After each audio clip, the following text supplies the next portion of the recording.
আরে সদল ভাই সামনে আচ্ছা হেয়ার জ্বর টাইম না কাঁপতা শুনকে আরে হেয়ার জ্বরের ভোল্টেজ আমার শরীর কাঁপতাছে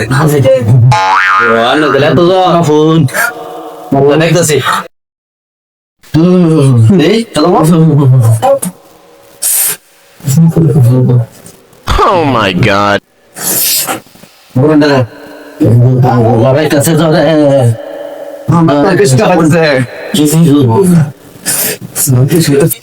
সদল ভাই দেখা সাইড জ্বর বাসাম এত জ্বর আপনি কেমনে বলেছো লেগে তো কাঁপতা শুন ভাই ওষুধ দিই লিখে তো কো এমন চুলকে লেগে লড়ে চুলকে লেগে কাঁপে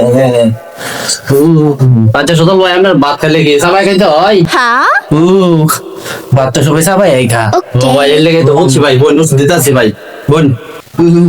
জানেন ভাই যেটা ঘুমাটির পরে দিন দেখাই ভাই না দিন গেছে বড়িটা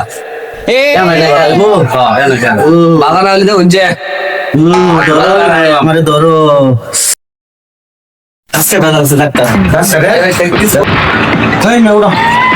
ভাই তুমি কাম রাখি করছো কাম করছো কাজটা কি ঠিক করলা তুমি ভাই কাম করছো মিয়া ভাই আপনি কাম করছো না ভাই মুখ খারাপ কাম করে ভাই না এই কাজটা করে ঠিক না ভাই না এরকম ব্যবহার করো না এই কাজটা একবার ঠিক হয়েছে না কি হয়েছে বলেন ভাই বলেন এই কামটা একবার তোমার ঠিক হয়েছে আচ্ছা বলেন ভাই এই যে হ্যাঁ ওষুধটিতে দিসলা কেমনে করে দিলা তুমি তোমার বিভাগে কি বাজলো না ভাই কি বা দিলা তুমি ওষুধ দিতে ভাই তো জলটা আমার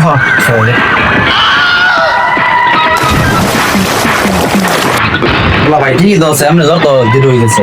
তুমি কিরম কামটা করলা তুমি জানো তো বলছে ভাই হ্যাঁ কিরম বালাটা করলা তুমি বসে ভাই আমরা জ্বর বসে অফিস থেকে ছুটি নিয়েছি আমি 3 দিনে অনেক দিনে ওষুধ বলা এই জন্য জ্বর কি বড়িটা দিলা তুমি বউ একটু বড়ি দিছো তুমি এটা তোমরা ভাই ভালো কিরম ভালো হয়েছে আমি অফিস থেকে ছুটি কাটিয়েছি 3 দিনে অনেক দিন আমার একদিন ছুটি বাইরে আছে এটা তো ভাই তাহলে আমার বলবেন এরকম ভালো ওষুধ আর কোন দিবা না একদিনে ভালো হয়ে যা আচ্ছা ভাই ঠিক আছে পাগল নাকি মানুষ ওষুধ খায় একদিনে ভালো হয়ে যাবার লেগা আর হেরা করতেছে একদিনে ভালো হয়ে গেল ওষুধ বেশি না এটা স্বামী মেডিসিন করে না ভালো ভালো ওষুধ লাগলে আমাদের এখানে আসবেন